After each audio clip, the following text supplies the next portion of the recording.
unapologetically set an ambition for Ireland to double its diplomatic footprint globally and to win this seat on the Security Council. The criticisms were levelled then as they are now. Why do we need to open new missions in far-flung places around the world? To these people, I point out that our new mission in Chile and our new mission in Mumbai were responsible for the safe returning of hundreds of Irish citizens during this pandemic. We are not all over the world for what we can get for ourselves. Ireland is out there to contribute to a better world for everyone. Finally, since COVID-19 hit, we could not meet other nations face-to-face to ask for votes. Since the 1st of April, I've spoken to ministers from more than 80 different countries, many by video. Sometimes their countries were in the midst of terrible days, with high death tolls from COVID, or indeed torn apart by conflict. It has been an incredibly human and humbling experience, this campaign, listening to people, hearing their trauma at times, their cries for help, and most importantly, their belief that Ireland will speak for them. But I want the Irish people to know that this country of ours is held in incredibly high esteem across the world. You should be very proud of that. I certainly am. Throughout this campaign, we have made just one central commitment, firm and unwavering. Ireland will speak, as I hope we always have, with our own voice, authentic to our own experience as a country that understands the immense challenges of peace building and peacekeeping, that has known the devastating impact of hunger and migration, and the transformative power of education, particularly for girls.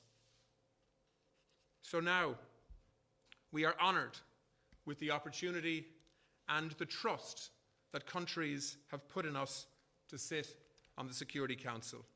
And I can assure you, we won't let them down. Thank you. This is an extraordinary day for Ireland, and I do, as the Taoiseach just said, believe that every Irish citizen and also resident ought to feel proud. What has happened this evening touches into and acknowledges our extraordinary culture, our values, and our people.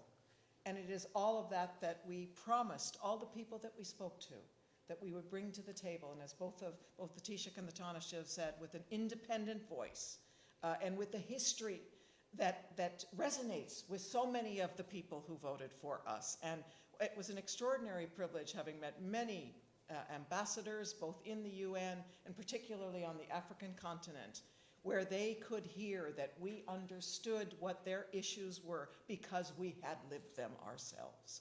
And it was that, I think, especially that resonated and that made them believe that we would actually bring their voices and their concern to the table. I too want to pay my great respect and acknowledgement to the extraordinary leadership of our ambassador, Geraldine Byrne-Nason, and her incredible team at the UN. We wouldn't have gotten there without them, especially though, may I acknowledge my Fine Gael colleagues and the way that they really, I think, implemented the leadership and the belief of the Taoiseach that we could win and that the best of Ireland would come through and people would hear it and they would want it at a table of multilateralism at a time where it is more important than ever before. Thank you. This is a very special moment for Ireland, for our people, for our colleagues, particularly in the Department of Foreign Affairs, who have worked tirelessly propagating a message throughout the world that we are a people to be trusted. We are a people with a really authentic experience of what it means to see our citizens flung to the four corners of the world. An extraordinary legacy in terms of our knowledge and experience of building peace and sustaining peace on this island now for over 20 years. We have all that to give to the world. Now we have the opportunity to do exactly that. I want to echo the words of the Taoiseach and the Taoiseach in thanking in particular President Michael D. Higgins for his contribution to the campaign. He spoke some pretty powerful words at the most recent assembly of the United Nations in New York last September, where he said that no matter where the Irish people go in the world, they go not to take, but to give, not to hurt, but to heal. And we stand on the shoulders of those who have gone before us in terms of that legacy and building that trust in us as a people throughout the world. That trust came home this evening in the support that we saw for Ireland in this election. Thanks, Nick.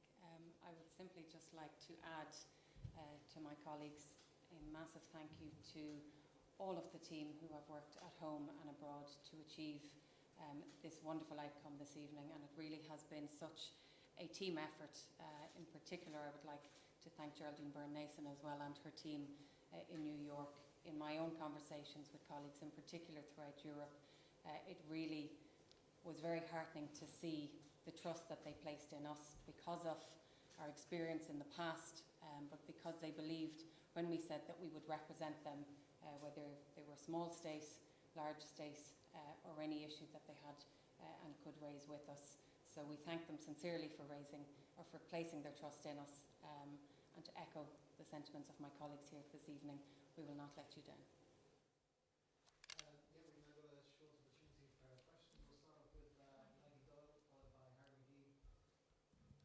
Just two questions, if possible, please. It seems like an awful lot of money that was spent, I suppose, for this campaign. When people read the amount, I suppose they might seem a bit shocked that it was 840,000 or roughly 840,000 euros. So was it money spent well, do you think? And the follow-up question then, I suppose, any message for Canada, who've unfortunately lost out tonight? And your pal, Justin. It was a really tough election.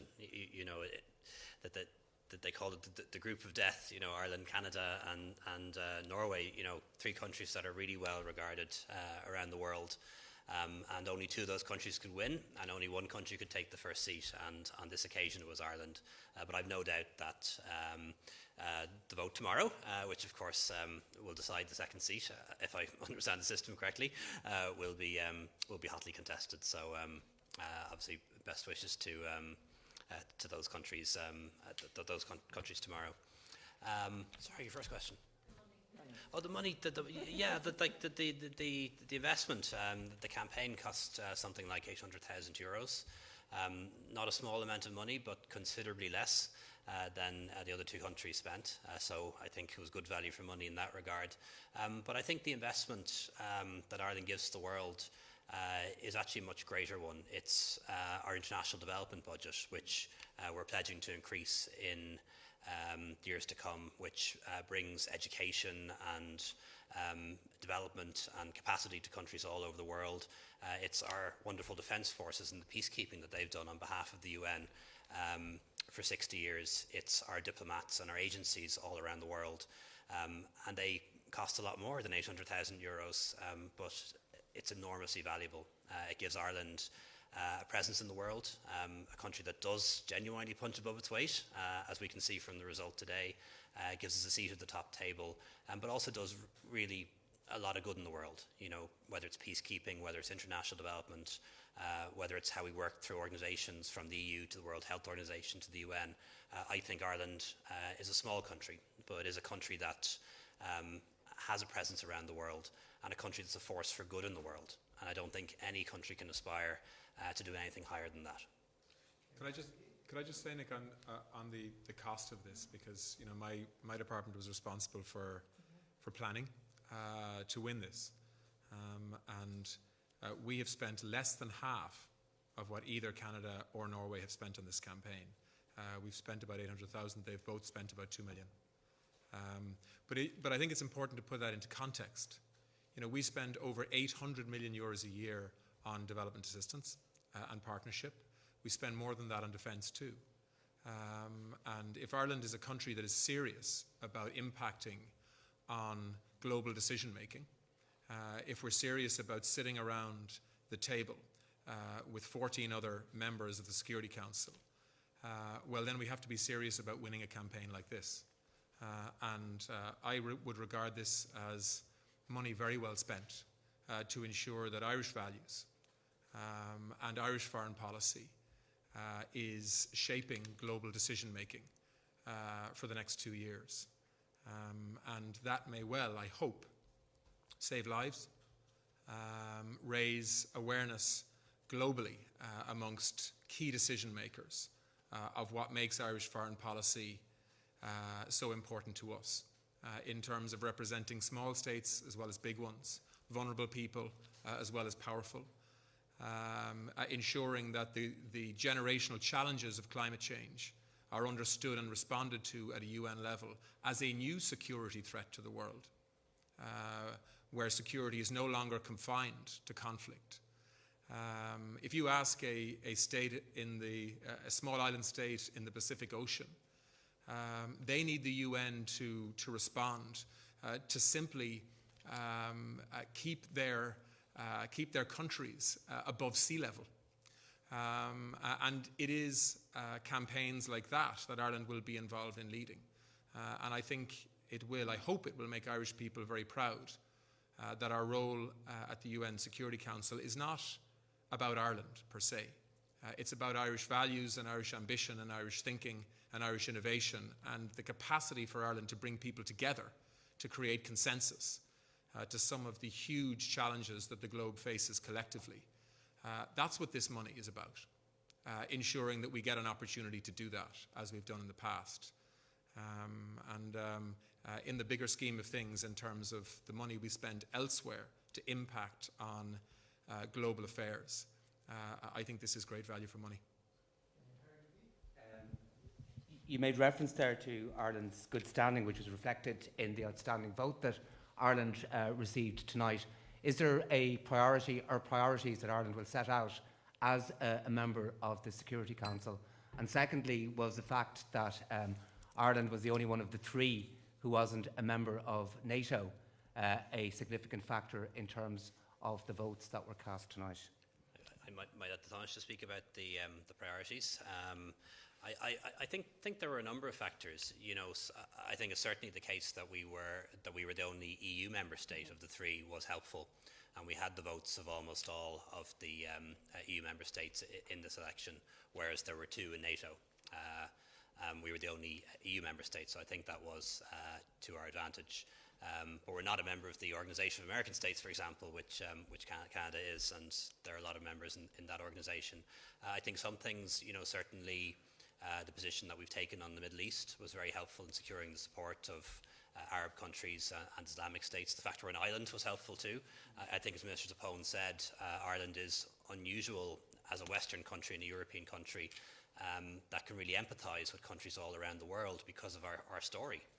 A story of a nation that has been occupied, that has experienced colonialism, that has experienced famine, mass emigration, that has experienced war, civil war, but also extraordinary economic development as well in recent years. So people really understood our story.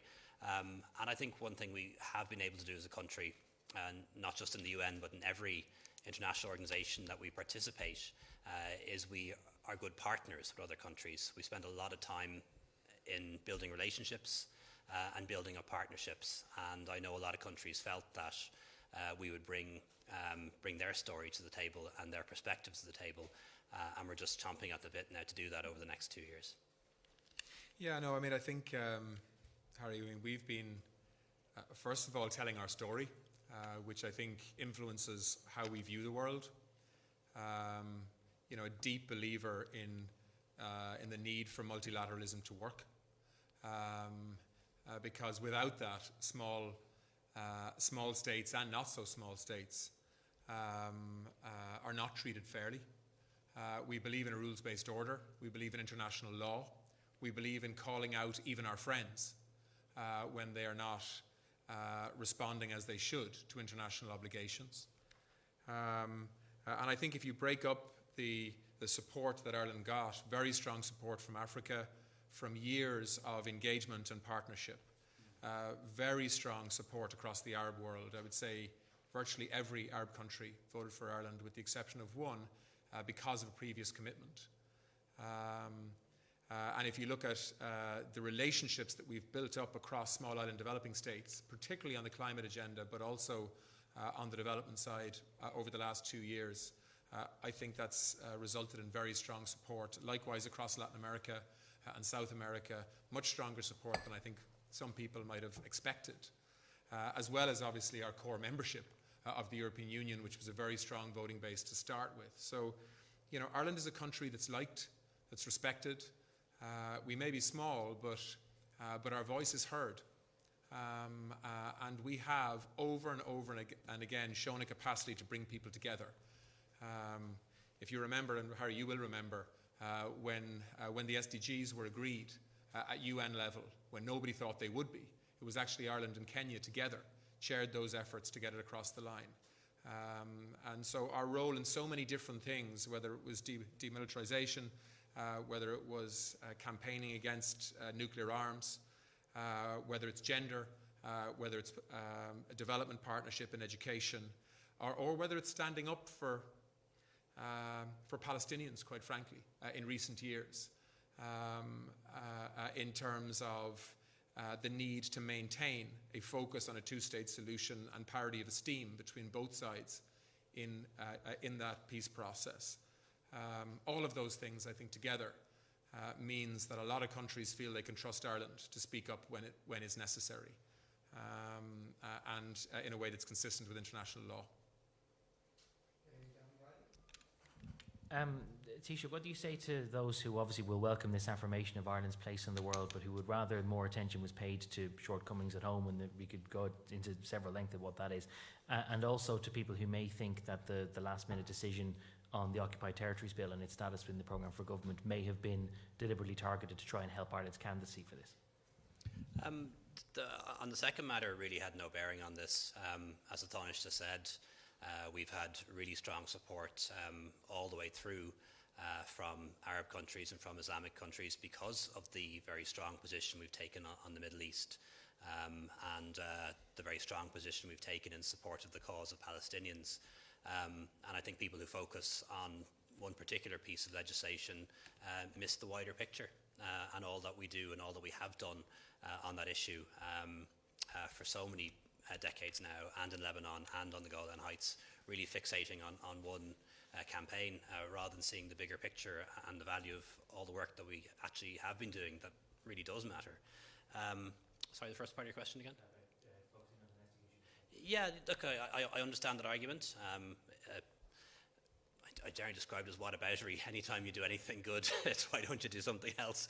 And look, I understand where that argument comes from. Why not focus on domestic issues? But I think that misses the wide angle. One of the reasons why we're a country that believes in multilateralism, that thinks we should be at the heart of the European Union, that believes in the UN system, is because we actually understand that so many of the problems that affect us here at home have a global dimension. Whether that's a pandemic like we're all dealing with at the moment, we'll have to deal with that together, develop the vaccines together, vaccine programs, all of that. Whether it's issues like security and terrorism, financed on a global basis, whether it's issues like migration, any of these issues and challenges, climate change, for example, all of these affect us at home, affect us in our communities, and problems like that and challenges like that can only possibly have a global solution. So I think it's a false argument.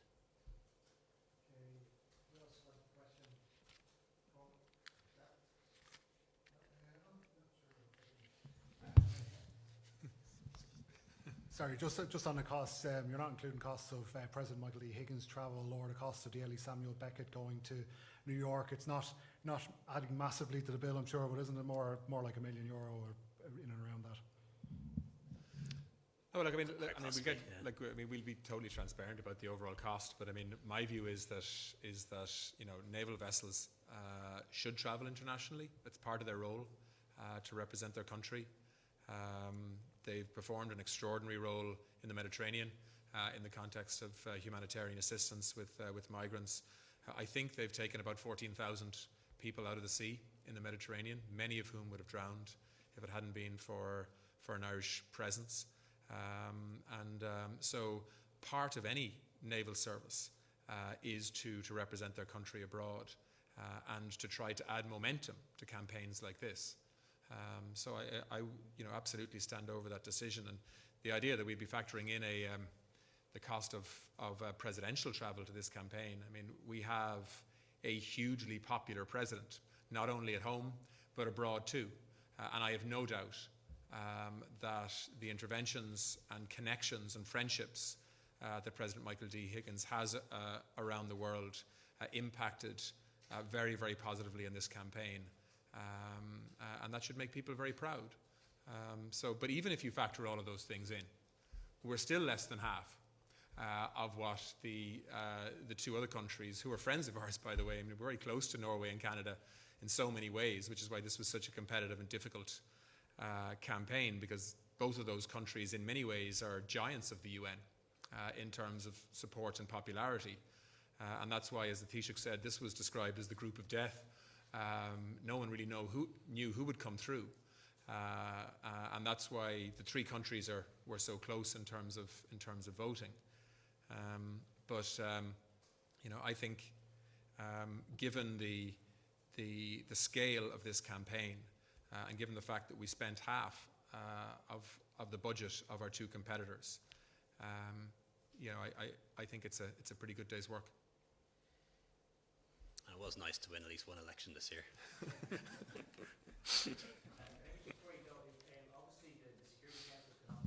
Reactive. You have to try and deal with whatever issues that might arise, and you can't predict what they might be in time to time. With the platform that you have, is there anything proactive that you'd like to pursue that doesn't require global events to sort of fall your way, but anything that you'd like to try and steer from day one? Within the Security Council? Well, I mean, we've given a commitment that we want to seek reform of how the Security Council makes decisions. So we believe that its membership isn't truly reflective of global populations and global decision making today. That's the first thing. Although changing the makeup of the Security Council, I think, will be very, very difficult. I think perhaps something that is more achievable is to work with others to limit the use of the veto on the Security Council, particularly when the veto is being used to prevent interventions that could potentially save significant numbers of lives when international law is being breached. So there are many things we'd like to do in terms of reform and decision making, but some of the broader policy issues that I mentioned earlier will, I think, very much feature. But as you say, the Security Council tends to be a reactive body rather than a proactive body, so I think we are living through extraordinary global change right now, and I don't expect that to slow down anytime soon. So who knows what we'll be facing. But I think as long as Ireland's value system and approach to global affairs remains clear and transparent and consistent, then I think we'll be able to do a very good job for a lot of countries. And I think in many ways some of the things that we'll bring to the top table are things we've been working on for decades.